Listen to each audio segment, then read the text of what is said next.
우리가 신앙생활을 하는데 굉장히 중요한 것 중에 하나가 올바른 교회 생활을 하는 기준이 명확해야 됩니다. 교회 생활을 한다고 하는 것은 단순한 게 교회를 그냥 출석만 하는 건 아니거든요. 그래서 올바른 교회 생활의 기준이 세워져야 합니다. 그 첫 번째가 뭐냐? 복음인가 오직 복음인가 합니다. 비슷한 얘기 같죠? 복음은 좋은 것이죠. 행복한 것이고, 근데 복음과 오직 복음은 조금 다릅니다. 베드로가 예수님을 주는 그리스도시요 살아계신 하나님의 아들이십니다 라고 고백했어요. 복음을 안 거죠. 그런데 변화산에 가서는 좀 다른 행동을 했어요. 모세도 좋고 엘리야도 좋고 예수님도 좋습니다. 그 얘기는 오직 복음이 아닌 거예요. 그러니까 여러 좋은 것 중에 하나인 거예요. 우리가 신앙생활 할 때 복음을 여러 좋은 것 중에 하나로 할 건지 오직 복음으로 할 건지는 완전 다른 얘기입니다. 오직 복음이란 얘기는 복음 외에, 그리스도 외에 다른 길이 없다, 다른 답이 없다, 다른 대안이 없다라고 내가 결론 내는 겁니다. 근데 많은 신앙인들이 복음과 오직 복음 사이에서 갈피를 못 잡아요. 그래서 뭐 이것도 좋고 저것도 좋고 그렇게 우왕좌왕하는 겁니다. 그게 언제 나타나느냐? 결정적일 때 나도 모르게 복음 아닌 곳으로 내 마음이 흘러가게 돼 있어요. 두 번째는 생명 언약과 사명 언약으로 이 언약을 바로 보는 눈이 명확해야 됩니다. 생명 언약은 뭐냐? 내가 구원을 얻는 언약이에요. 그러니까 뭐 착하게 산다고, 뭐 좋은 일 한다고, 내가 뭔가 양심적이라고 해서 구원 얻는 게 아니에요. 생명 언약은 딱 하나입니다. 오직 예수를 그리스도로 믿고 영접할 때 생명이 주어지는 거예요. 이거는 명확한 겁니다. 이 언약이 흔들리면 안 돼요. 이건 생명 언약입니다. 근데 하나님이 이 생명 언약은 사람에게 바로 준 것이 사명 언약이에요. 사명 언약은 뭐냐면 세계복음화입니다. 세계 선교예요. 이건 사명 언약이에요. 이 두 언약은 동전의 양면과 같아서 두 개가 분리되지 않습니다. 하나님이 내게 이런 가정에 태어나게 했어요. 그거는 구원 얻는 거하고는 상관없는 거예요. 그러나 그건 사명 언약과 관련이 있는 거예요. 아, 우리 가정을 또 왜 이 남자를 내 남편으로 했고 이 여자를 내 아내로 했느냐. 그거를 거기서 세계복음화와 연결시켜서 보는 것을 사명 언약이라는 겁니다. 우리 교회, 예수한교회, 많은 교회 중에 왜 나를 하나님이 이 교회에 나오게 했을까? 아, 이게 세계복음화 때문에 나를 이곳에 보내셨구나. 이렇게 발견하는 것 사명 언약이라요. 그러니까 사명 언약은 다양합니다. 그러니까 본질은 하나지만 방법은 다양하게 봐야 돼요. 왜 이 성도를 만나게 했을까? 이상한 사람도 있고 또 훌륭한 사람도 있고 이상한 사람, 뭐 부족한 사람도 있겠죠. 그러나 여기에는 하나님이 세계복음화 때문에 우리가 한 팀이 되라고, 그래서 서로 연약하고 부족한 거를 서로 보완하면서 가라고, 이렇게 언약을 잡는 것을 세계복음 사명 언약이라고 하는 거예요. 근데 이 사명 언약이 없는 분들도 있어요. 이 언약이 별로 없어요. 그런 게 뭐냐면 그냥 내 마음대로 내 생각대로 그냥 이렇게 만났나 보지 뭐. 사명 언약이 없잖아요. 그럼 마치와 똑같아요. 살다가 좀 힘들면 헤어질까? 근데 결혼이라는 것도 하나님이 사명을 주고 줬잖아요. 이 하나님이 하나가 된 이 두 사람을 나누지 못할 것이다 할 때 그 나누지 못한다는 말은 무엇을 염두에 둔 거냐면 사명 언약을 염두에 두고 한 얘기거든요. 그러니까 이 언약이 없으면요, 좀 살다가 뭐 마음에 안 들면 헤어지지. 우리가 기분 때문에 사는 게 아니에요. 사명 때문에 사는 거지. 오늘날에는 크리스찬들도 이혼 이런 걸 너무 쉽게 하더라고요. 근데 그게 이혼 자체가 나쁘다 이거 이전에 사명 언약이 없는 자세가 문제예요. 사명 언약이 있어야 됩니다. 그래서 거기엔 이유가 있는 거예요. 요셉이 형들이 이상했잖아요. 그거를 그냥 나는 정말 왜 이상한 형제들 만났을까 이러지 않고 여기 하나님 계획이 있구나. 이렇게 발견한 것이 사명 언약입니다. 이해되시죠? 사명 언약이 명확해야 돼요. 내가 왜 학교를 다니냐? 세계복음 하라고. 그것 때문에. 내가 왜 돈 버냐? 세계복음 하를 위해서. 내가 왜 중직자가 됐냐? 세계복음 하라고. 그건 구원하고는 상관없는 거예요, 사실은. 뭐 장로 돼야 구원받고 집사 되면 구원 안 받고 그건 상관이 없는 겁니다. 사명 언약 때문에 주신 거예요. 그게 명확해야 됩니다. 두 언약이 다 있어야 돼요. 마치 새의 두 날개처럼. 아니, 날개가 두 개인데 그 중에 하나 없으면 새는 못 날릅니다. 그러니까 나는 구원이면 좋게. 구원을 누릴 수 있는 현장이 안 만들어질 겁니다. 세계복음화가 같이 가야 내가 높이 올라가는 새 멀리 바라보듯이 이런 세계가 있구나. 여러분, 군뱅이로도 살 수 있습니다. 그러나 나비가 되면 또 달라요. 나비의 세계를 이왕에 한번 태어났으면 누려야 될 거 아니에요. 군뱅이가. 군뱅이로만 살다 죽어버리면 그건 참 살아있긴 살아있지만 비참한 삶이죠. 그래서 구원 언약과 생명 언약과 사명 언약이 같이 내게 누려져야 돼요. 그래야 하나님이 이런 멋진 세계를, 이 어마어마한 세계를 나를 놓고 주셨구나. 이걸 누리다 가야 돼. 이렇게 되는 겁니다.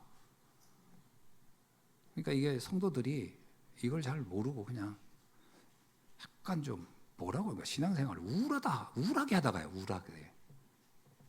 신앙생활을 왜 이렇게 우울하다 하다 가든지 몰라. 언약 놓쳐서 그렇습니다. 언약 놓치면 우울해져요. 자, 세 번째는 뭐냐면 교인과 그리스도인은 달라요. 교인과 그리스도인은 완전 다릅니다. 교인은 뭐냐면 교회 일 중심으로 생활하는 거예요. 교회 출석해서 이렇게 맡겨진 일들, 뭐 교회의 일. 교회는요 오래 출석하면 다 압니다. 이게 복잡하지 않기 때문에. 그래서 교회 일을 안 할 수는 없죠. 해야죠. 그런데 이것만 한다. 그 사람을 우린 교인이라고 해요. 교인은 사실은 필요하지만 절대적인 건 아니에요. 교회 청소할 사람 없으면 외주 줘도 돼요. 외주 줘도 돼요. 교회가 너무 큰 교회는요, 교인들이 못 합니다. 교회가 엄청 큰 교회들, 그 교인들이 청소 못 합니다. 그럼 외주 줘야 돼요. 돈 주고 외인 불러다. 그러니까 교회 일은 하면 좋은 거예요. 그러나 못 할 수도 있어요. 그러나 그리스도인은 선택이 아니에요. 그리스도인은 필수예요. 그리스도인은 뭐냐? 구원의 감격을 가지고 사는 겁니다. 내가 구원받은 게 너무 좋구나. 그래서 그리스도인은 성경에 보면 마르다와 마리아라는 사람이 나와요. 마르다는 일 중심이에요. 일밖에 몰라요. 일. 물론 좋은 일입니다. 예수님이 오셨으니까 막 대접하고 잘합니다. 막 과일도 막 굉장히 예쁘게 깎고 막 그렇겠죠. 그건 뭐 나쁜 건 아니죠.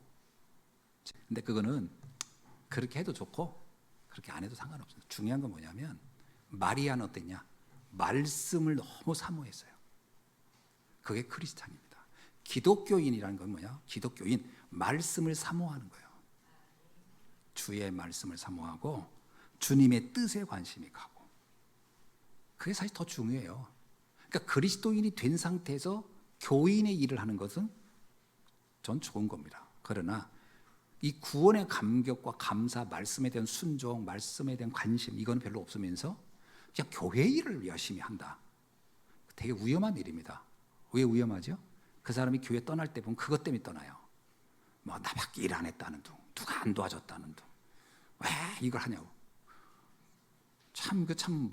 그러니까 아쉽고 안타깝긴 하지만 그게 과연 신앙생활을 그만둘 만한 일일까라고 할 때는 그만 안 하고 그냥 은혜 받으면 좋은데, 그냥 이런 부분들이 이렇게 다 구분이 잘 안 돼가지고 그러니까 교회 생활이 잘 안 되는 거예요. 그걸 명확하게 할 줄 알아야 됩니다. 아멘이죠?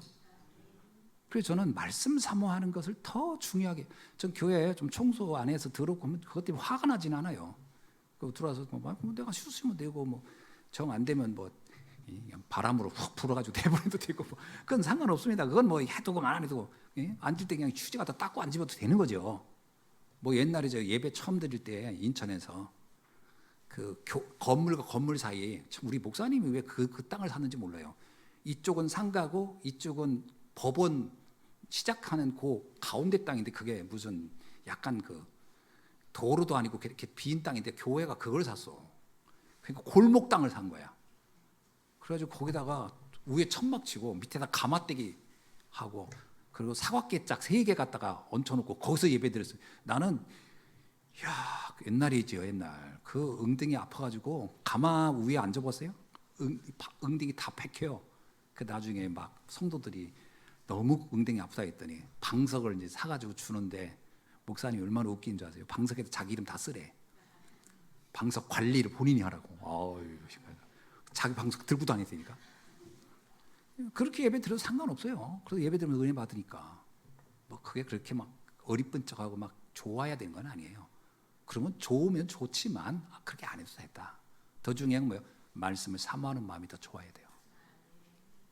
그러니까 이런 것들이 중요하게 보지 못하면 교회는 막 대리석으로 번쩍번쩍 하는데 믿음은 하나도 없네. 그 교회는 무슨 의미가 있어요? 그 교회가. 자, 그래서 그리스도인이 되면 뭐가 소중하게 여기자면요, 예배가 참 소중합니다. 교인은 예배에 관심 없어요. 일에 관심이지. 그래서 예배 드릴 때 자꾸 나가서 일하려고 하는 사람들이 있어요. 말씀은 별로 안 듣고. 그건 정말 심각한 착각입니다. 모든 것 중에 우선이 예배거든요. 예배가 너무 소중해야 돼요. 예배를 위해서는 다른 거 다 양보해도 된다. 나는 예배 드려야 돼. 이럴 수 있어야 돼요. 또 하나, 복음 전하는 주의 종이 귀하고, 복음 전하는 교회가 귀하고, 복음 전하고 복음 구원받은 성도가 귀하게 여겨져야 돼요. 그게 귀한 거 아닙니까? 그게 그리스도인이에요. 그리스도인은 바로 그런 자세를 가진 사람들을 가리키는 겁니다. 야, 저 사람 교회 일 잘해. 그게 아니고 저 사람 정말 믿음 좋구나. 저 사람 정말 그리스도이구나. 여기에 더 중요한 방점이 찍혀 있어야 할 줄로 믿습니다. 자, 오늘은 그 안디옥 교회에 관한 얘기를 좀 함께 나누려고 하는 겁니다. 주의 손이 함께하는 교회의 모습이 뭘까? 오늘 본문 제목이 주의 손이 함께하는 교회잖아요. 주의 손이 함께하는 교회는 3가지를 우리가 꼭 기억해야 돼요. 첫째는 뭐냐면 교회의 틀린 망대를 빨리 찾아서 없애야 돼요. 이 틀린 망대가 참 문제인데, 틀린 망대가 뭐냐? 예루살렘 교회는 이런 틀린 망대가 있어요. 예루살렘 교회는요, 유대인들이 복음 듣고 교인이 된 경우예요. 그러니까 이 사람들은 어려서부터 유대교의 영향을 받던 사람들이 온 거예요. 그거 상관없어요, 사실 문화는 게. 근데 문제는 뭐냐면 그 내용이 내 안에 각인된 거예요. 유대교에 각인된 게 뭐가 있냐면 할례와 정결 예식이었어요. 그러니까 할례와 정결 예식이 나쁜 건 아니에요. 예를 들면 그 할례라는 것이 여러분 아시죠? 포경 수술 같은 거예요, 유대인들이. 그리고 정결 예식은 뭐예요? 상하기 쉬운 음식 먹지 말라는 거예요. 그리고 구하기 어려운 음식들, 이런 건 다 가치도 원래 그 음식이 흔하지 않은 것이고 또 상하기 쉬운 것은 몸을 상하기도 하니까 이런 거 하나님이 광야길 갈 때 알려준 거예요. 이런 음식은 먹지 말아라, 이런 음식은 먹어라, 이렇게. 그때는 보관 같은 거 잘 안 될 때니까.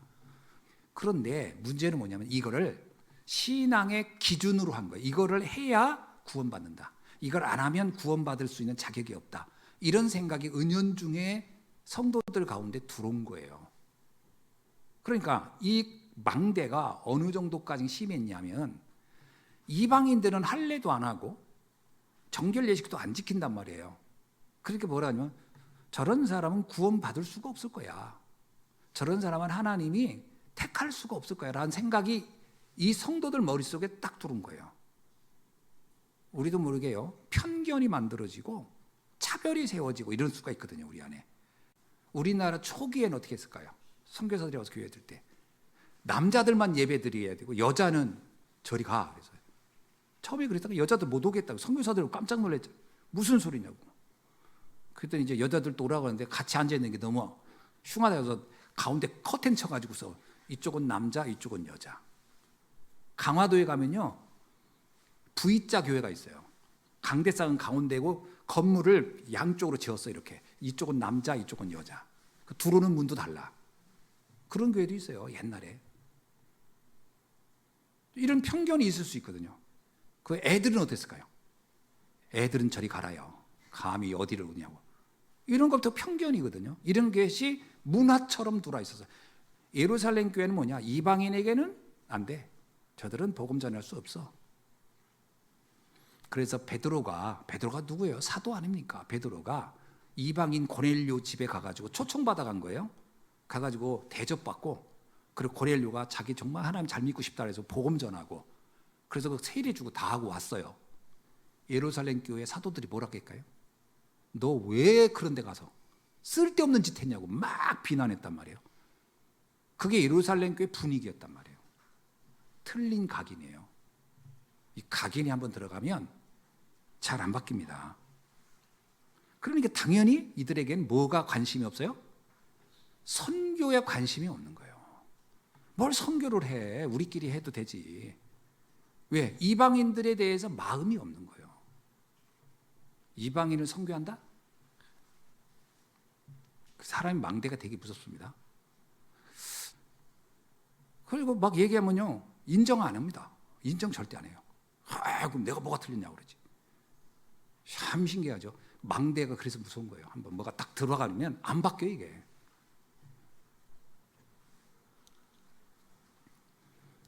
그래서 예루살렘 교회는 안 바뀌는 겁니다. 틀린 망대가 어느 정도까지 영향을 주냐면 예수님의 말씀이 들어오질 않아요. 예수님이 세계 선교하라는 얘기를 여러 번 했어요. 뭐라고 했죠? 온 민족의 그 복음이 증거된 이후에 끝이 오리라. 너희들은 그래서 끝까지 복음 전해야 돼 이러겠어요. 그건 주님 생각이고 우리는 관심 없어요. 하늘과 땅의 모든 권세를 가지고 내가 너와 함께 했더니 모든 민족에게 제자를 삼으라.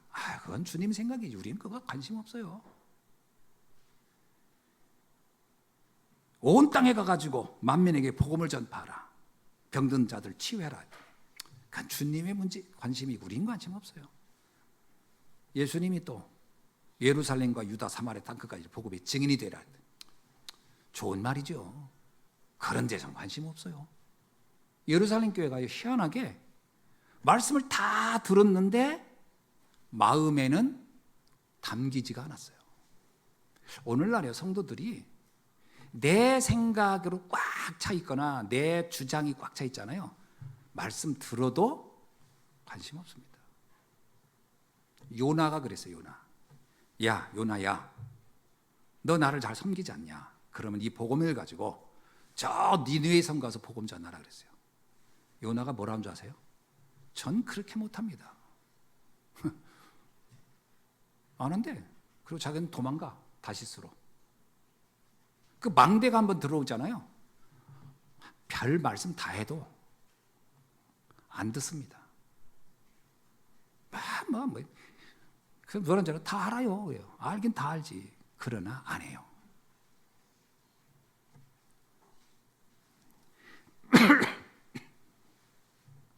가룟 유다 보세요. 망대가 안 바뀌어.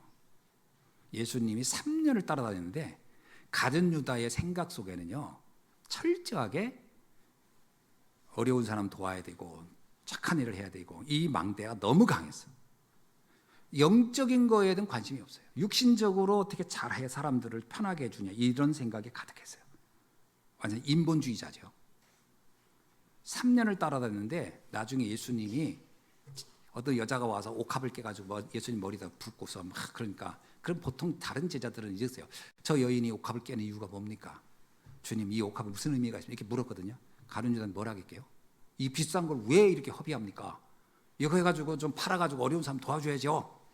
예수님한테 막 대들었어요. 망대 때문에 그런 거야. 자기가 가지고 있는 망대를 바꾸지 못해요. 그러면 여러분, 가룟 유다가 그 얘기할 때 자기가 틀렸다고 생각했을까요? 자기는 옳은 일을 한다고 생각했을까요? 당연히 자기는 옳은 일을 한다고 생각했어요. 그러면 나머지 제자들은 어떻게 봤을까요? 아, 저것들은 아부나 하고 있고 저거. 이렇게 봤지 않았을까요? 기준이 내가 보고 있는 것이 기준이니까 거기에 틀린 걸 보면 내가 뭐가 잘못됐지? 라고 하는 게 아니라 저들이 잘못됐네.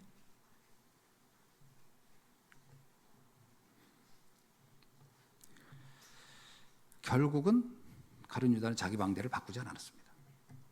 이게 의외로 잘 안 바뀌어요. 그래서 망대 얘기를 계속 하는 거예요. 이 틀린 망대가 뭐죠? 복음을 방해하고 복음을 반대하는 내가 가지고 있는 나의 중심이에요. 나의 중심. 내 인생을 이끌고 있는 그 세계관이 말하는 거예요. 내 세계관. 내가 도대체 뭘 붙잡고 난 살아가고 있나. 성도들이 다 한 곳에 앉아 있지만 결국은 내 생각대로 뭔가 돼야 되겠다는 강력한 주장이 있다면 그게 내 망대란 말이에요. 근데 이 망대는 잘 안 바뀌어요. 그래서 하나님이 망대를 바꾸는데 유용하게 쓰는 도구가 하나 있습니다. 그게 뭐냐? 환난입니다. 환난을 당하면 그나마 정신이 번쩍 드는 거예요. 오, 뭐가 문제지? 이렇게. 하나님이 우리한테 때로는 얘야, 그러면 안 된단다 라고 얘기도 해요. 그러면 안 돼. 그럼 네, 알겠습니다. 이러면 정말 엄청 똑똑한 거지. 왜 그러는데요? 대들거든요. 그러니까 하나님 안 되겠다 이 무식해서 팍 환난을 확 주는 거예요. 환난이 때로는 우리에게 틀린 망대를 바꾸는 유용한 도구가 된다. 이스라엘 백성들이 언제 환난을 받았냐면요, 틀린 망대에서 못 바꾸고 고집할 때, 그때마다 이스라엘 백성은 어려움을 겪어요. 그러면서 그들이 조금씩 바뀌는 겁니다. 그리고 이 틀린 망대가 잘 안 되는 이유 중에 하나가 뭐가 있냐면 응답 때문에 그래요. 자, 예루살렘 교회가 어땠냐? 예루살렘 교회가요, 처음에 마가다락방에서 시작한 이 교회가 처음에 어떤 응답이 왔냐면 15 나라 사람들이 막 몰려왔어요. 그뿐만 아니에요. 3,000 제자가 일어났어요. 그리고 어떻게 됐어요? 교회가 너무 부흥해가지고 임직자도 막 세웠어요. 그리고 좀 있다 보니까 나중에 막 제자의 수가 막 점점 늘어났어요. 그리고 나중에는요, 제사장들도 돌아왔어요. 자, 그러면 어때요, 여러분? 이야, 우리가 굳이 이방 선교 안 해도 되잖아. 이 정도면 좋잖아. 안주한 거예요. 그 알량한 응답에 이들에게 눈을 가렸어요. 그건 사실은 부분이었어요. 이스라엘 백성이 예루살렘에 3,000명으로 만족한다? 있을 수 없는 거예요. 전 세계 수억을 봐야 되는데 이걸 못 보는 거예요. 그러니까 하나님은 답답한 거예요. 지금 여기서 일어나는 일들은 하나의 샘플이지. 여러분, 우리가 저기 그 향수나 보는 거 이만한 샘플 하나 주잖아요. 아이고, 그 이거 평생 쓸 수 없잖아요. 그래도 이렇게 뭐 100ml, 200ml 있어야지. 요거 우리 나성주 목사 나한테 요만한 샘플 하나 줬는데 내가 향수가 좋던데 그랬더니 샘플 또 갖다 줄 수 있어 그러더라고. 그 샘플로 살면 안 되거든. 그래서 그만둬 내가 그랬어요. 우리는 전체를 보는 눈이 있어야 되거든요. 근데 이 전체 보는 눈이 예루살렘이 없었다는 거예요. 그래서 하나님은 그들을 흩으셨던 겁니다. 전체를 볼 수 있도록. 자, 그래서 주의 손이 함께한 두 번째 교회는 어떤 교회냐? 새로운 망대를 세워야 합니다. 자, 먼저 틀린 망대가 보여야 되겠죠. 근데 참 재밌는 게 뭐냐면 예루살렘에서 있던 성도들이 환난 때문에 흩어져 가지고 안디옥에 왔어요. 근데 안디옥에 왔을 때 그럼 이들이 바뀌었느냐? 이게 또 문제입니다. 이들이 와가지고요, 바뀐 게 아니고 성경에 보면 그들이 19절에 보면요, 안디옥까지 이르러 유대인에게만 말씀을 전했다. 이때도 잘 안 바뀌었어요. 저는 이거 보면서 생각나더라고. 가끔 그런 거 있잖아요. 뭐 나쁜 짓 해가지고 감옥에 가는 사람들 있잖아요. 예, 막 사기치고 막 도벽하고 막 이래서 간단 말이에요. 그 대개 가면 고생하겠죠.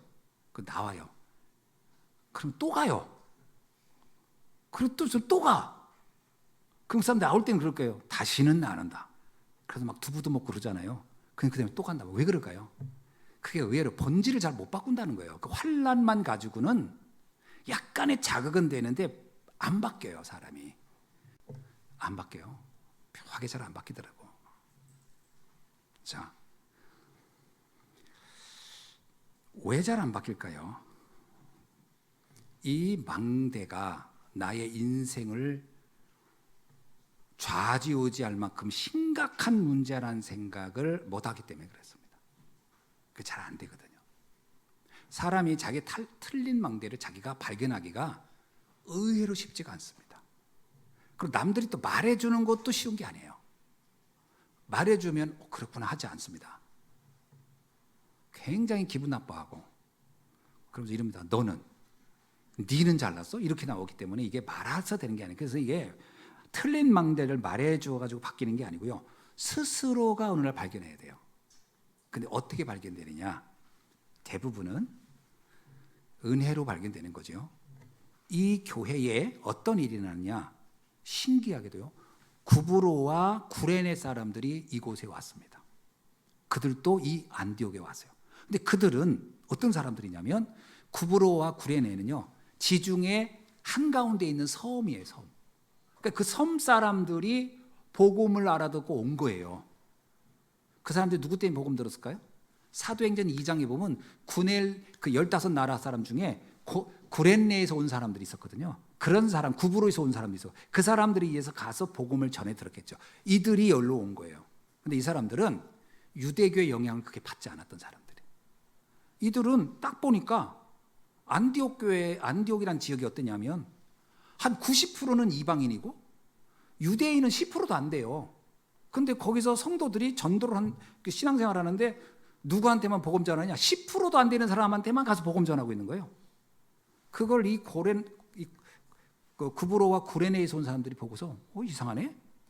우리는 그냥 뭐 이방인들한테도 우리는 그 섬에 있을 때도 이방인들한테 다 복음 전했는데 우리는 이방인들한테 복음 전해야 되겠다. 이들이 저기 헬라 사람들한테 복음을 전하기 시작한 겁니다. 그런데 어떤 일이 일어났느냐? 신기하게요. 헬라 사람들이 복음을 받자마자 더 놀라운 변화가 일어나고요. 더 큰 역사가 일어난 거예요. 그때야 비로소 안디옥에서 유대인에게 복음 전했던 사람들이 눈이 그때 열린 거예요. 사실은 봐야 열려요. 이렇구나. 그때서 이 사람들의 생각이 바뀌기 시작합니다. 이방인들이 할례를 받지 않았어도 정결 예식을 상관없어도 성경을 잘 몰라도 복음은 이들을 사로잡을 수 있구나. 이들의 삶을 바꿀 수도 있구나. 하나님 이들을 귀하게 쓰시는구나. 이걸 이들이 처음으로 목격한 겁니다. 그러니까 그때부터 완전히 안디옥 교회가 변하기 시작해요. 잘 보세요. 왜 예루살렘에 있는 사람들은 와서도 그대로 유대교적인 습성을 못 버렸을까? 이들에게는 내가 보기엔 그래요. 계산이 있는 거예요. 우리는 그래도 예루살렘에서 사도들 밑에도 있었던 사람들인데 계산을 하는 거예요. 그래도 우리가 신앙의 어떤 연조가 있지. 우리는 그래도 신앙의 어떤 나름 자랑할 만한 어떤 배경을 가지고 있어라고 하는 이런 자기 생각이에요. 그런데 재밌는 것은 이 구브로나 구레네 사람들은요 그런 게 없는 거예요. 그냥 그들은 하나님과의 관계가 중요한 계산이 아니고 관계. 근데 은혜 받았잖아. 나 같은 사람도 복음 듣고 내 이렇게 하나님 자녀 됐잖아. 그러면 전하는 게 당연한 거지. 하나님과의 관계 중심으로 온 거예요. 계산 중심, 계산하지 않고. 그럼 이거는 어려운 일이 아니에요. 아주 쉬운 일이고 당연한 일을 한 거예요. 여러분 우리가 신앙생활은 어떤 면에서 당연한 걸 하는 겁니다. 당연한 거예요, 여러분. 중직자가 됐을 때는 교회를 섬기라고 중직자를 되잖아. 임직도 받고 그러면 교회 섬기는 거잖아요. 그리고 예배 안 빠지고 또 헌금도 하고 교회를 위해서 당연한 거잖아요. 그 당연한 거예요. 특별한 거예요. 저는 임직들 받은 사람들이 11조하고 헌금하고 예배 안 빠지고 나오고 하는 건 당연한 거라고 생각하거든요. 예를 들어 학생이 학교 가는 게 당연한 거예요? 특별한 거예요? 한번 물어봅시다. 그걸 막 사정해야 될까요? 당연히 해야 될걸? 아침에 일어나서 양치질하고 세수하는 것이 특별한 거예요? 당연한 거예요? 얘들아, 양치질 좀 한 번쯤 해주면 안 되겠니? 막 이렇게 부탁을 해야 될 일이에요. 뭐 당연히 해야 될 일일까요? 그러니까 우리가 당연히 해야 될 일이 있고 특별히 할 일도 있겠죠. 근데 이 성도들은요, 헬라인에게 복음 전하는 건 너무나 당연한 일이었던 거예요. 이 나다웠다는 거죠. 다운 거여야 돼, 다운 거. 학생은 학생다워야 되고 직장인은 직장인다워야 되잖아요. 아침에 출근하는데 꼭 그냥 가족들이 나와서 오늘은 좀 나가주세요. 직장 좀. 힘들겠지만 한 번 나가주세요. 그럴까? 내가 한번 나가줄까? 고민되는데 가야 되나 말아야 되나? 오늘 비가 오는데? 오늘은 추운데? 오늘은 더워. 그럼 직장인다운 거예요? 저는 있을 수 없다고 봐요. 그냥 가야죠. 당연히. 그 다운 거지 않아요? 당연히 하는 거예요. 그럼 당연한 게 그러면 쉽냐? 당연한데 때는 어려워요. 당연하다고 쉬운 게 아니에요. 저는 주부가 일어나서 아침에 밥하고 그러는 거 당연하지만 어려운 일입니다. 그래서 고마워해야 돼요. 당연히 하는 것도 고마워해야 돼요. 그냥 당연한 것도 쉽다 생각하는 사람이 있어요. 쉬운 건 아닙니다. 학생들이 학교 와서 공부하는 게 쉽지 않아요. 당연히 해야 되지만 어려운 겁니다. 당연히 하는 것 중에 어렵지 않은 건 없어요, 사실은. 그래서 저는 성도들이 그렇게 생각해야 됩니다. 내가 교회에 나와서 예배 안 빠지고 그 헌금도 하고 또 이렇게 헌신도 하고 전도도 하고 기도도 하고 이런 거는 당연한 일이지만 사실 쉬운 일은 아니에요. 그러나 해야 되는 일인 거예요. 아멘이죠? 우리가 주의 일 하는 거 어려운 일도 많습니다. 그러나 당연히 해야 되는 거예요. 나 편할 대로 하는 게 아니고 주님이 원하기 때문에 하시는 겁니다. 자, 이 당연한 일을 했는데 결과는 어떠냐? 세계 선교의 문이 열린 거예요. 어마어마한 일이라는 거예요. 정말 하나님은 이들의 이 정말 헌신으로 인해서 안디옥 교회가 드디어 전 세계를 살리는, 안디옥 교회 때문에 사실 우리들이 복음 들은 겁니다. 만약에 예루살렘 교회만 있었으면 지금쯤 복음은 예루살렘에서 소멸됐을 거예요. 그러나 안디옥 교회가 세워졌기 때문에 안디옥 교회에서 드디어 누가 세워지죠? 유명한 사람이 하나 세워집니다. 그게 바로 바울이라는 사람이에요. 이 사람을 세운 교회가 안디옥 교회예요. 이 바울이 복음을 서진 계속 서진으로 한 거예요. 로마로, 스페인으로. 그 복음이 전 유럽을 떠나서 미국으로, 미국에서 또 서진해서 동양에 있는 우리까지. 그 한 사람이, 그 안디옥 교회가 없었으면 오늘 우리는 복음 못 들었습니다. 세계 복음화의 출발자. 그럼 더 들어가면 누구예요? 구레네와 구브로에서 온 사람들부터 시작된 거예요. 이 얼마나 놀라운 거야. 그 사람들이 그냥 헬라인에게 복음 한번 전한 것이 이렇게 어마어마한 역사를 이룰 거라고 누가 상상을 했겠어요. 우리도 생각해야 돼요. 내가 하는 이 작은 당연히 해야 할 헌신이 세계를 바꿀 수도 있을 것이다. 자, 세 번째입니다. 주의 손이 함께하는 교회는 반드시 전도 제자를 세워야 하는 겁니다. 참 신기하죠? 이 전도 제자를 세우는데 가장 중요한 인물이 누구냐면 바나바라는 사람이에요. 이 바나바는 성경에 아주 굉장히 독특하게 기록되어 있어요. 어디에 기록되어 있냐? 사도행전 4장 36절 37절에 보면은 초대교회가 어려울 때 바나바는 자기의 밭을 팔아서 헌신한 사람이에요.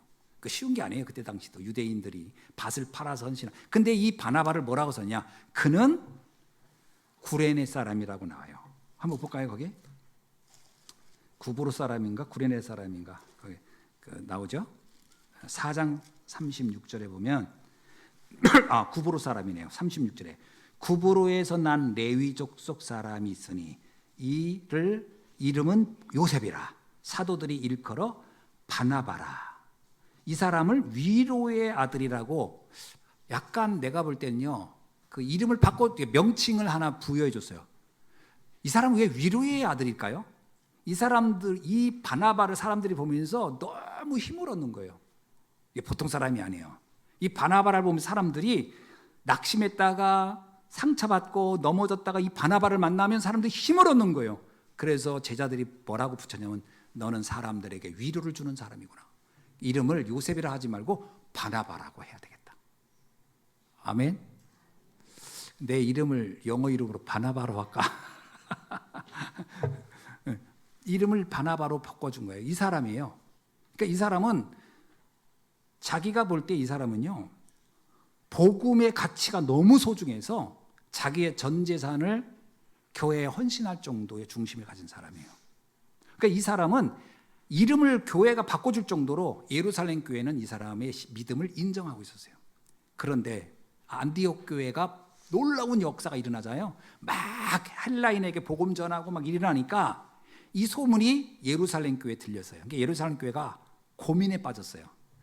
아니, 할례 받지 않고 정결 예식을 안 지키는 사람한테 복음 전하지 말라고 했는데 어떻게 안디옥 교회에 있는 성도들은, 예루살렘에 있다가 내려간 사람들은 그때 우리가 그렇게 신신당부하고 훈련시켰는데 이것들이 내려가더니 바뀌어가지고 막 전도 선교하고 다닌단 말이에요. 예루살렘 교회가 그 소리를 듣고 나서 이게 뭔 문제지? 그랬는데 사람들이 소문이 이른 거예요. 구레네와 구보로 사람들이 그렇게 만들었대요. 그들이 와서 그렇게 바뀌었대요. 교회를 그렇게 바꿔놨대요. 그러니까 예루살렘 교회가 그래? 그러면 누구를 보낼까? 그래서 구보로 출신인 바나바를 거기에 쉽게 말하면 검시관으로 보낸 거예요. 너 내려가서 한번 확인해봐. 요것들이 제대로 된 믿음을 가지고 이렇게 하는지, 이상한 사상을 불러들여가지고 교회를 이렇게 혼란하게 한지를 한번 가서 네가 점검해봐. 바나바를 신뢰하는 거예요. 바나바를 아주 믿는 사람이에요. 이 사람을 보냈습니다. 바나바가 내려왔어요. 예루살렘 교회에서. 안디옥 교회 와서 보니까 어땠어요? 놀라운 일이에요. 이거는 하나님이 하는 일이구나. 그래서 이렇게 얘기합니다. 자, 23절에 보니까 뭐라고 나오죠? 그가 이르러 하나님의 은혜를 보고 기뻐하여. 이거는 성령께서 하시는 일이구나. 여러분, 이게 정말 하나님의 역사가 일어나면 누가 봐도 이건 하나님이 하시는 일이구나 라고 인정할 수밖에 없는 거예요. 이 바나바가 와서 보니까 이거는 예루살렘 교회가 모르고 있구나. 이건 하나님이 하시는 일을 왜 이들이 모르고 있을까? 이렇게 한 거예요. 그리고 더 놀라운 일이세요. 그 다음에 보세요. 모든 사람에게 뭐라고요? 굳건한 마음으로 주와 함께 머물러 있으라 권하니. 이게 무슨 얘기예요? 지금까지 하던 일 계속해. 이 일은 계속해야 돼. 이거 조금도 흔들리지 마. 누가 뭐라고 해도 흔들리지 마. 그냥 해. 왜? 이거는 성령께서 하시는 일이니까. 바나바가 와서 이렇게 힘을 주니까 어떻게 해요? 안디옥 교회는 천천만군을 얻은 거예요. 이제. 왜냐? 예루살렘 교회에서 인정하는 사람이 와서 자기들이 하고 있는 선교를 일종의 공인해 준 거야. 이제 니들이 그대로 하는 것도 오라. 그대로 해. 이렇게 공인해 주니까 안디옥 교회는 이제 편안하게, 그동안에는 예루살렘 교회가 자기들을 이상하게 보고 있다는 걸 알았을까요? 몰랐을까요?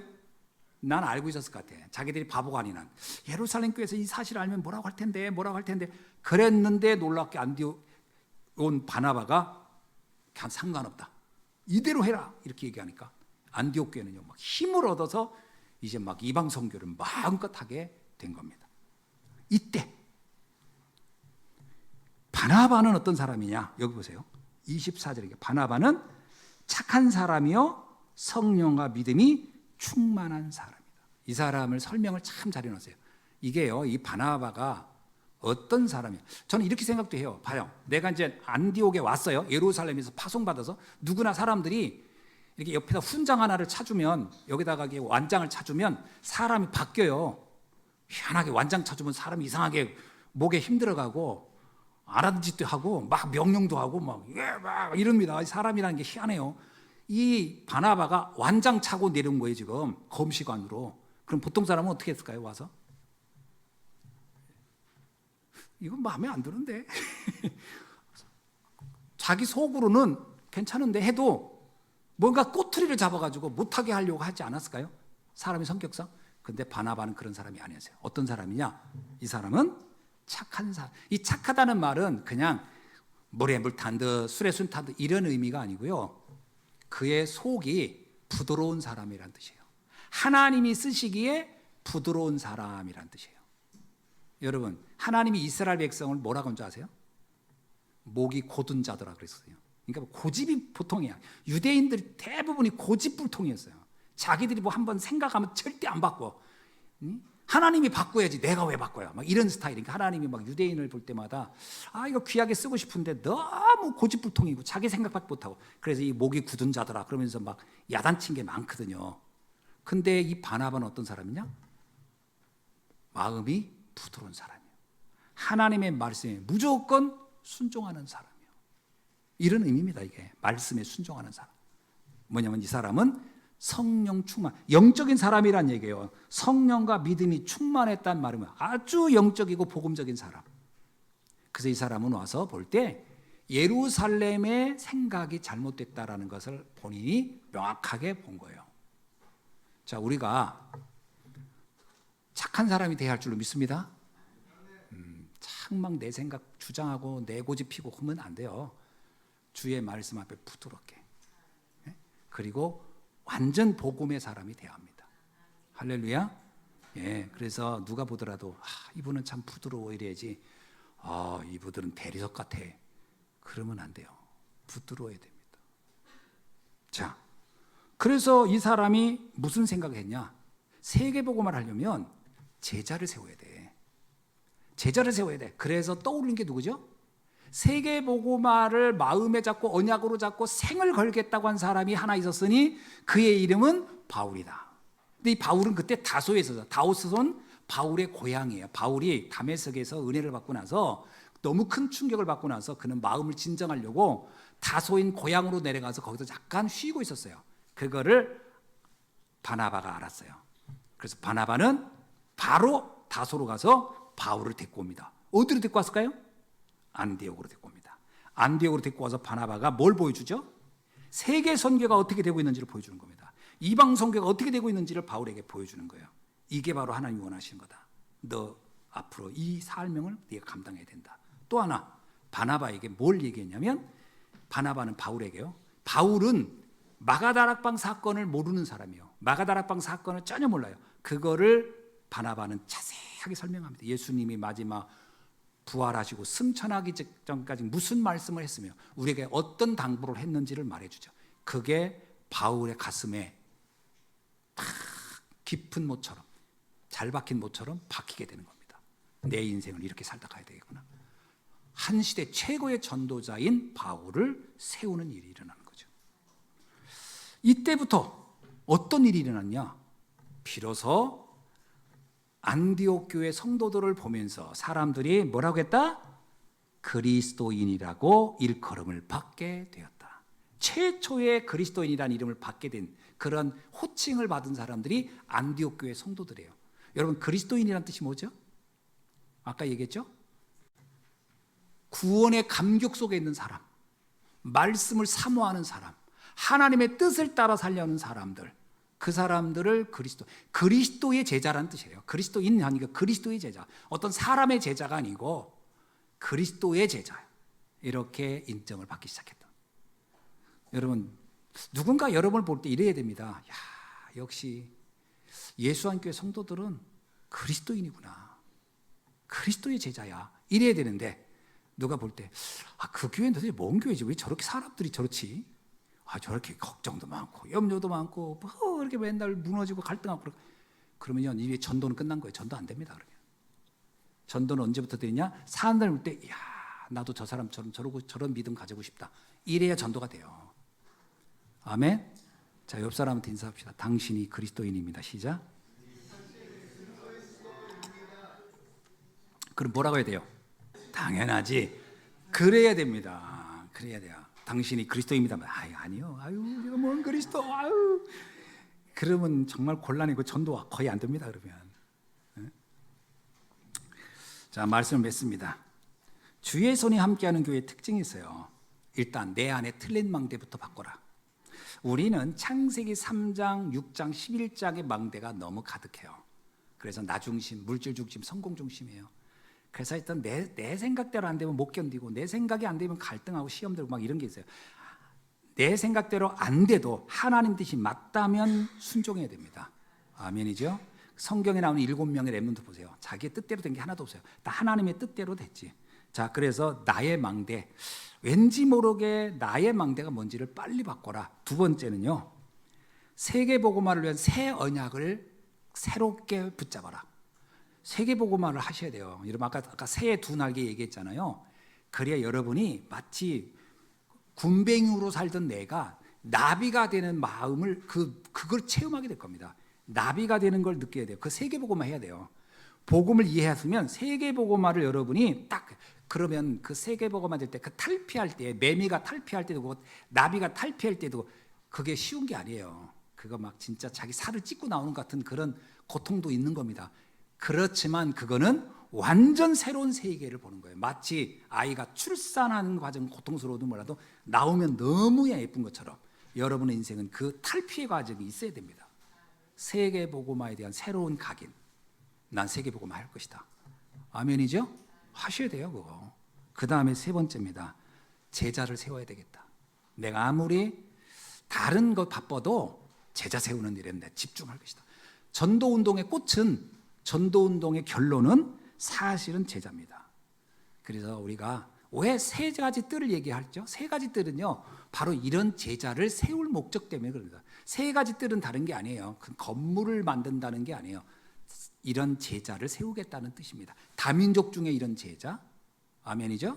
그 다음에 엘리트 중에 마음의 여러 가지 마음의 상처 속에 있는 이들 가운데 이런 제자, 그 다음에 우리 후대 중에 이런 제자를 세우겠다라고 해서 세 가지 뜰 얘기를 하는 겁니다. 이런 응답이 우리 예수와 함께 모든 성도님들이 누리기를 주의 이름으로 축원합니다. 기도하겠습니다. 하나님 감사합니다. 오늘 주신 말씀 붙잡고 우리가 진정으로 내 안에 틀린 망대를 바꾸고 그리고 세계복음화의 새로운 망대를 세우며 그리고 중요한 제자에 대한 응답을 갖는 축복을 누리게 하옵소서. 예수님의 이름으로 기도하옵나이다. 아멘.